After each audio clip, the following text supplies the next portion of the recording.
Doncs què significa el rescat per mi? Crec que tota gent que hi ha militat, que hi ha passat i que hi continua, per mi són un exemple a seguir. I no cal dir el suport que se'm va portar des de dins, que trencava murs.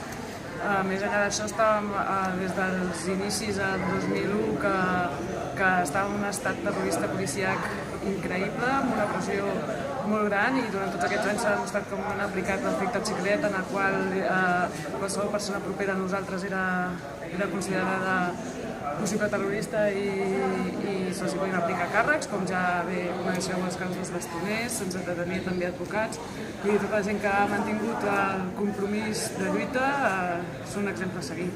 No cal dir que s'ha de continuar fent feina per la Marina i la Lola, que les volem a casa i que moltes gràcies, sense vosaltres no hauria estat possible. Vau trencar la solitud dels murs i no es pot dir res més que gratitud i que continuarem contra ells i per nosaltres. Salut i revolució!